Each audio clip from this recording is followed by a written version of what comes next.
मीना ने आज अपने घर पर सत्यनारायण की छोटी सी पूजा रखी हुई थी। वह अभी तैयार कर ही रही थी कि उसकी ननद आ गई। उन्हें देखते ही वह खुश होते हुए बोली, अरे वाह दीदी, कितने सही समय पर आए हो आप। तूने तो मुझे बुलाया नहीं, लेकिन देख ले भगवान की माया, मुझे अपना प्रसाद चखने के लिए बुला ही लिया। ऐसी बात नहीं दीदी, मैं तो चाहती थी कि अच्छे से बड़ी पूजा रखूं और सभी रिश्तेदारों को बुलाऊं, लेकिन क्या करूं, आपके भतीजे की तबीयत खराब हो गई थी और उस बीच में मैं कुछ तैयारी कर ही नहीं पाई, इसीलिए किसी को भी नहीं बुलाया।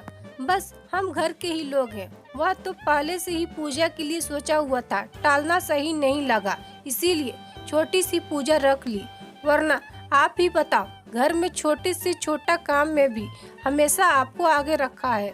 बस तुम पढ़ी लिखी लड़कियों की यही तो बात है कि अपनी गलती मानने के बजाय बात को गोल गोल घुमाकर सही ठहराने की कोशिश करती हो। सीधा सीधा यह क्यों नहीं कहती कि खर्चे से डर गई।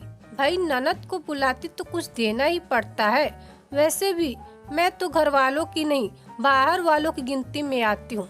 सौतेली जो हूँ। सही कहा है किसी ने, सौतेला सौतेला ही रहता है। कैसी छोटी बात कर रही हो आप दीदी, इतने सालों में आपने हमें इतना ही पहचाना। हमने कब लेने देने में कंजूसी की है। माँ पिताजी के जाने के बाद हमेशा ध्यान रखा है कि आपको उनकी कमी कभी महसूस ना हो, फिर भी आप ऐसी बातें कर रहे हो। बात बढ़ती देख मीना के पति ने उसे चुप रहने का इशारा करते हुए कहा, अरे दीदी आप किस बहस पे पड़ गई।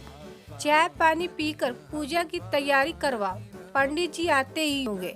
अब आप आ गए हो तो आप ही संभालो सारी जिम्मेदारी।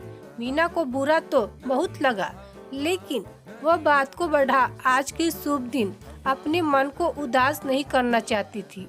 वैसे भी वह अपनी ननद के व्यवहार को इतने सालों में अच्छे से जान गई थी। उनको चाहे कितना भी दे लो, पढ़ाई तो उन्होंने कभी करनी नहीं, लेकिन थोड़ी सी भी कमी रह गई तो फिर यह सुनाने से नहीं चुकती कि सौतेली हूँ, इसीलिए तुम ऐसा करते हो। खैर पूजा संपन्न होने के बाद शाम को जब वह जाने लगी तो मीना ने उसे अच्छे से कपड़े पैसे देकर विदा किया। उन्हें लेते ही उसकी ननद का दिन भर का चढ़ा पारा उतर गया और वह खुश होते हुए चली गई। कुछ दिनों बाद उसकी ननद का फोन यह खुशखबरी देने के लिए आया कि पोता हुआ है और वह दादी बन गई है। यह सुन मीरा ने खुश होते हुए उन्हें बधाई दी और बोली, दीदी अब तो पार्टी बनती है, हुआ पूजन की डेट फिक्स कर जल्दी से बता देना। मीना की बात सुन उसकी ननद मरी सी आवाज में बोली, पार्टी की तो नहीं कह सकती, अगर बड़ा फंक्शन किया तो तुम्हें बुलाएंगे और अगर छोटा किया तो कह नहीं सकती, फिर तो शायद हम सगे संबंधियों को ही बुलाए, कहकर उन्होंने फोन रख दिया।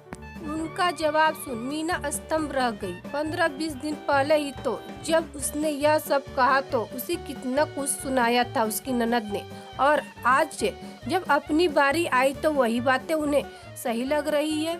वह तो एक छोटी सी पूजा ही कर रही थी, अब यहाँ तो पूता होने की खुशी में कुआं पूजन है। फिर भी उनके घर खुशखबरी हो तो हम सौतेले और हम कुछ छोटा भी करें तो वह सर्वोसर्वा। वारी दुनिया तेरी रीत निराली। किसी ने सही ही कहा है, पर उपदेश कुशल बहु तेरे। मन ही मन हंसते हुए मीना अपने काम में लग गई।